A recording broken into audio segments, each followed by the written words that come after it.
Hey everyone, I'm Jamie, and I've got a pretty interesting story to share about my mother-in-law, Sarah. Right now, Sarah doesn't really have a say in our lives because we've decided to cut ties with her. Getting to this point wasn't easy at all. Sarah is a classic example of a narcissist. I'm not a psychology expert, but she shows all the signs. She's self-centered and pretty awful, only ever thinking about herself. Interestingly, her son, my husband Paul, is the complete opposite. I think that's mostly because he was mostly raised by his dad after his parents split up when he was young. Sadly, he only reconnected with Sarah after his dad died from a serious illness. From what Paul's told me, it's clear that Sarah is really controlling and manipulative.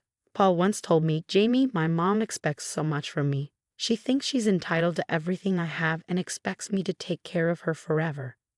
He shared how she used to take all his money when he started working during school. For a long time, Paul thought this was normal parental stuff, but it's not healthy. "I told him you were basically her servant, working while she did nothing. But you've got to make some serious financial changes, Paul," I urged. "I know, Jamie," he replied. "I've tried talking to her, but she always guilt trips me about abandoning her or leaving her to fend for herself. I even suggested she get a job, but she refuses to listen." Paul struggled to manage his student loans since he was financially supporting Sarah throughout college. She stopped working when Paul was 17, the same year he got his first job. From then on, he was designated as the family's primary breadwinner, isolated from their extended family and under Sarah's stringent control. He had always considered this dynamic to be normal. He didn't have friends because Sarah didn't allow it, and he couldn't afford a phone. When Paul went to college, he was introduced to a whole new world. Despite Sarah's attempts to prevent him from attending, he pursued higher education. It was there, away from his mother's overwhelming influence and meeting a variety of people, that he finally realized the abnormality of his upbringing. "Paul, your mother has been quite abusive towards you," I told him. "She's manipulated you for years and even squandered the inheritance your father left. Why do you continue to support her?" "What can I do, Jamie?" Paul replied, his voice tinged with resignation. "After hearing for years that she deserves my money, it's hard to shake off. I can't completely cut her off. She's the only family I have left apart from you." "I understand," I said gently, "but you need to reconsider your situation. You're drowning in debt. How much longer can you manage this?" Paul didn't have an answer. He realized that continuing to support Sarah meant he could never escape his financial burdens. This situation also made me question our future together. I was aware that Sarah could become a significant issue, potentially claiming a stake in everything we owned. She already disliked me, resentful of the bond Paul and I shared. "Don't think you can take my son and his money," Sarah would snap at me. "I'm his mother, and the only one who deserves his things. You're just a gold digger trying to steal my son." "You need to stop relying on Paul," I retorted. "He's an adult, and so are you. You're perfectly capable of taking care of yourself." "Shut up, girl. Don't tell me how to live my life. I won't lose my lifestyle for a worthless girl like you." "Paul will always be under my control, and I'll make sure of it," she replied sharply. Sarah's harsh words were alarming, but I was determined to stand up for Paul. Unlike him, I had a strong backbone and a flair for subtle revenge, which allowed me to handle Sarah without letting her harm us too deeply. Although I often endured her insults, I found them bearable. As the years passed, both Paul and I finished college. I began working in a studio, and Paul landed an excellent job as a graphic designer. Despite his difficult upbringing, he was a diligent student and achieved considerable success. Nevertheless, Sarah continued to exploit his finances relentlessly. When Paul and I got engaged, Sarah was furious. She accused him of marrying a gold digger and worried aloud about her welfare. "How can you even think of getting married now? You still need to take care of me. Getting married would be a bad financial decision," she argued. "Mom, I'm already taking care of you, and getting married won't change that," Paul reassured her. But Sarah wasn't convinced. "But your wife will take all your money. You'll have nothing left for me. She doesn't earn much, and her mother is no help either. They'll both just become a burden to you." "Excuse me, but my mom and I are perfectly capable of managing on our own. We don't need to rely on your son," I interjected calmly, although internally I seethed at her accusation. I avoided telling her that she was the actual financial burden. I knew it would only ignite a pointless argument, and I preferred to keep the peace. Sarah interpreted my silence as an opportunity to further insult me and my family. My family, valuing respectability, chose not to retaliate against her barbs, preferring not to stoop to arguing with a narcissist. That was until one day something alarming happened. While I was at work, my mom called, puzzled and concerned. "Jamie, why is your stuff at my house?" "Did something happen with Paul?" she asked. "What are you talking about, Mom? Nothing has happened between us." "How do you know it's my stuff?" I replied, confused. "The moving guys told me your name," she explained. This unexpected turn of events hinted at Sarah's deeper meddling, a dark reminder that ignoring her might no longer suffice. When my mom called, she was understandably confused and alarmed. "Jamie, your boxes arrived here with your name and address on them. I've opened a few and they're filled with your clothes. What's going on? Did the movers say who sent them?" she asked, her voice tinged with concern. "I think you should come home right away and sort this out," she advised. Taking her advice, I immediately left work and rushed home. As I entered my bedroom, a shocking sight greeted me. My drawers and closet were empty, even my bath products were gone. I was stunned. Descending to the living room, I found Sarah there wearing a smug expression. "What the hell is going on, Sarah? Why did you touch my stuff and send it to my mom's house?" I demanded, trying to keep my composure. Sarah's response was chilling. "I'm here to set things right. From now on, only the homeowner and his mother will live in this house. A mother always has more rights than a wife. It's unfair for you to live here." "What are you talking about? You're out of your mind." I shot back, my anger rising. "Since the house belongs to my son, only he and I will stay here. You will leave and go to a house that is in your name." "So you're saying only the person who owns the house should stay here?" I clarified, trying to understand her twisted logic. "That's exactly what I mean. Now, since I've already sent your stuff away, you can just leave." "Don't worry, my son and I will be very happy here," she declared, then turned and went upstairs. I was furious at her audacity, unable to believe she tried to throw me out of my own house. This house was in my name, and I was the rightful occupant. I couldn't let her force me out without taking action. So I made a strategic call and immediately phoned Paul, urging him to come home as quickly as possible. He said he'd be home soon and would reach me in no time. Despite Sarah's attempts to disrupt our wedding plans, Paul handled the situation well. Although it frustrated him, he still couldn't bring himself to completely sever ties with his mother. After our wedding, we settled into our new home. The details of how we acquired the house aren't pertinent right now, but Sarah was livid when she found out. She called me fuming. "So you've already started messing with my son's money, buying expensive houses without even discussing it with me," she accused. "I have no idea what you're talking about, Sarah. Besides, how Paul and I handle our finances is none of your business," I replied, cutting the conversation short.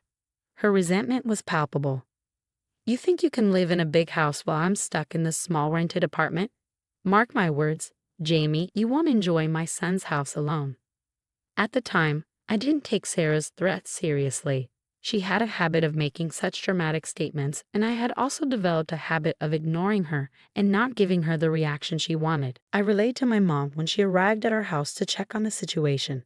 We were both deeply unsettled, but I knew we needed to stand our ground and confront this outrageous attempt by Sarah to usurp our home. When Sarah saw my mother, she was visibly flustered. "What the hell, Jen? Why is your mother here? I told you that you and your family can't be here."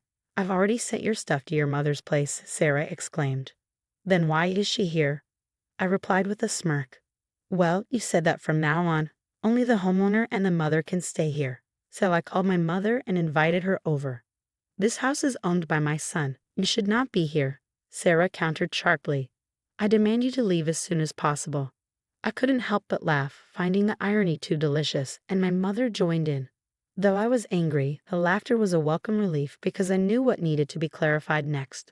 Once we composed ourselves, I turned to Sarah with a calm demeanor. "Just for your information, my dear mother-in-law, this house belongs to me," I began, my tone even but firm. "Yes, this house is in my name. It was part of my inheritance from my grandfather who passed away recently." "You can't be telling the truth. I don't believe you."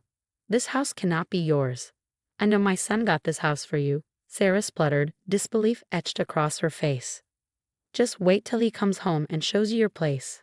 I will not tolerate you keeping me away from the house, Sarah continued. Sarah's confusion was met with a blunt correction from my mother. She's telling the truth, Sarah. You have some messed up logic about deserving your son's things. Even if the house is Jamie's, you shouldn't be so entitled. Jamie is Paul's wife and is equally entitled to his assets. I don't take advice from freeloaders, Rebecca, Sarah snapped back. I would suggest you keep your mouth shut. As for Paul, I will stay with him and make sure he divorces Jamie soon. Just a few minutes later, Paul walked through the front door, clearly bewildered by the sight of his mother standing in the middle of our living room, and even more puzzled to see my mother, whom I hadn't told him I invited over. Hey guys, what's going on here? He asked as he entered. Something has happened, Paul. Your overbearing wife and her mother are trying to take over your house. I have come here to save you from this monstrous family, Sarah declared. Dramatically, Paul, taken aback, responded firmly, Mom, what the hell is going on? Why would you disrespect my wife and her mother? They are standing right here. He then turned to me, giving me the floor to explain. Let me tell you what happened, I began, ready to unveil the entire absurd scenario Sarah had orchestrated. Paul stood in the middle of our living room, utterly stunned as he processed what I had just explained. Oh my God, are you serious, Mom? Did you pack up Jamie's belongings and send them to her mom's house? Did you come into our home and move our things? Who gave you the right to do that? Paul asked, his voice filled with disbelief. I'm just trying to help you, Paul, Sarah protested with feigned innocence. You need to reconsider your marriage. I've been telling you not to tolerate her freeloading behavior. Trust me, I can find you a better wife. Mom, I've told you so many times not to interfere in my marriage. Why are you still doing this? Paul's voice was firm, his frustration clear. Sarah retorted, her tone escalating. I'm standing up for you, Paul. Your wife will drain your finances if you don't end this. That's why I moved into your house. I'm going to stay with you. You need to stop saying it's his house. I interjected firmly, Sarah, I've already told you this house is mine. If any mother is staying, it will be mine. Paul looked exasperated as Sarah continued her tirade. Look at what your witch wife is saying. I told you she's a gold digger. She's already claiming that this house is hers. Mom, stop insulting Jamie. This is ridiculous. Paul snapped, his patience worn thin. She's right, the house belongs to Jamie. It was part of her inheritance after her grandfather passed away. Sarah's face turned ashen as the truth finally seemed to dawn on her. My mother chuckled slightly from the corner, enjoying Sarah's discomfort, while Paul looked like he was on the verge of losing his temper completely. Sarah tried to regain her composure, scrambling for another angle. It doesn't matter since you two are married. This house is yours too, Paul. I have the right to stay here. Why should I live in a rented apartment when you have a house? I won't let Jamie take everything from me. You need to kick her out, Sarah insisted stubbornly. Mom, you need to leave, Paul declared, his voice rising. I've had enough of you meddling in my marriage. No matter how much you dislike Jamie, I am not leaving her. I've always made that abundantly clear. You've gone too far with your antics. There is no way you are staying here. Your wife is blackmailing you with the house, Paul. You can't stay with her. Trust me, it will be so much better if you divorce her. I will find you a new wife. Sarah tried to manipulate further. The situation spiraled into chaos. Paul began to shout at Sarah, his anger boiling over. I was equally furious, and my voice joined the tumult as Sarah tried to defend her indefensible actions. The tension was palpable, and it was clear that something had to give in this confrontation. When I had finally had enough, I took decisive action and kicked Sarah out. She looked desperately at Paul for support, but he couldn't even bring himself to meet her eyes. I went to the guest room, grabbed her suitcases, and threw them out the door alongside her. Sarah spent a solid hour weeping on our doorstep until I warned her that I would call the police if she didn't leave. Eventually, she got up and left inside. Paul was overwhelmed with guilt and began to apologize profusely. My mom discreetly went into the kitchen to give us some privacy. Jamie, I'm so sorry. I should have cut ties with my mom a long time ago. All these years, she kept attacking you, and I still allowed her in our lives. I thought she might change and accept you as my wife, but it's clear now she never will, he lamented. Paul, I understand she's your mom and you felt the duty to take care of her. But her behavior has been unbearable. She tried to kick me out of my own home. I responded, my voice firm yet weary. I know Jamie, and I can't believe she went that far. But don't worry, she won't get away with this. I'm going to stop supporting her financially. She doesn't deserve my kindness after what she's done. You won't have to deal with her again, Paul promised, his tone resolute. We spent a long time discussing our boundaries and expectations moving forward, reaching a solid understanding that brought me considerable relief. To lighten the mood, my mom stayed for lunch, and we ordered some delicious meals through DoorDash. Despite the morning's upheaval, the day turned out fairly well, except for my belongings being displaced.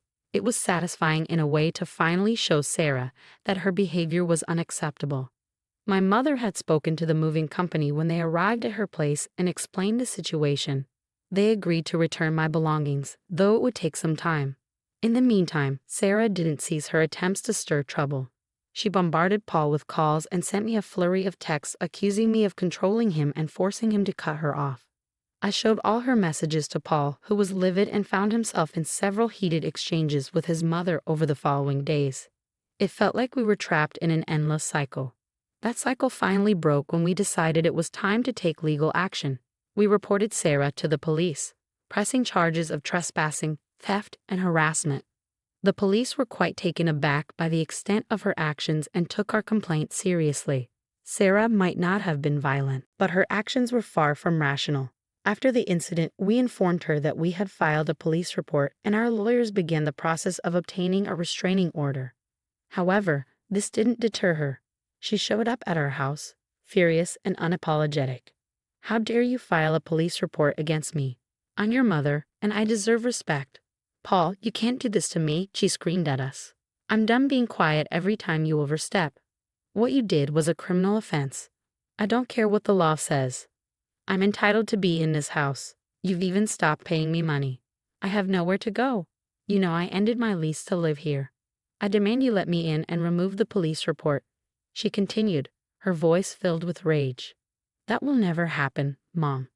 Besides, you don't deserve my money after trying to destroy my marriage, Paul replied firmly. I added, Sarah, you need to stop shouting at our door. We decided that only the homeowner and her mother will stay here from now on. Since you are neither, you need to leave. My words pushed Sarah over the edge, causing her to have a breakdown right on our doorstep. The neighbors started to peek out of their homes, drawn by the commotion. It was quite embarrassing. At one point, a neighbor approached our front door to ask if he should call the police. When Sarah lunged at him and shouted, he didn't hesitate to dial 911 and let them listen to what Sarah was saying. My mother-in-law continued her tirade until the police arrived and arrested her. This unfortunate spectacle provided us with the necessary evidence to secure a restraining order. Given that Sarah had also been harassing my mother, Paul suggested a surprising solution. Jamie, I think we should let your mom stay with us for a while, he proposed. Sarah knows her address and won't stop harassing her. She's becoming increasingly unhinged, and I'm worried she might escalate her behavior. It would be safest if Rebecca stayed here. Are you sure about this, Paul? I don't want you to feel uncomfortable with her living here, and I don't think Mom would want to impose, I responded, concerned about how the dynamics might affect him. Paul assured me, I feel bad for Rebecca, and it's the right thing to do. I don't mind at all. It's better for everyone's peace of mind if she stays with us for now. He reassured me, saying, I know Rebecca is a reasonable person, Jamie. I have no problem with her staying here. She's very respectful of our boundaries. Besides, only the homeowner and her mother can stay here, right? That joke between us brought out a hearty laugh, lightening the mood despite the circumstances. I could see that Paul was still struggling with the fallout from his mother's actions, but he was earnestly trying to distance himself from Sarah's toxic influence. Cutting ties with a narcissistic parent is a complex and painful process. We've been discussing therapy for Paul to help him navigate these emotional waters. He's open to the idea but needs some time to organize his thoughts. Understanding his mental state, I'm doing my best to support him. Meanwhile, Sarah, cut off from directly contacting us, has been trying to appeal to my mom, Rebecca, to garner sympathy. She laments about how unfairly she's been treated, claiming she has nowhere to go and is now living in her car. Over the years, Sarah has alienated so many people that no one is willing to take her in. Paul remains firm in his decision not to support her financially anymore, forcing Sarah to face the reality of finding a job, an idea that terrifies her, especially with several police reports and an arrest on her record. We've reached a point where we are indifferent to her plight. I can candidly say that I am relieved to see Sarah facing the consequences of her actions. This tough love is long overdue, and while it's harsh, it's necessary for our peace and to finally bring some sanity back into our lives.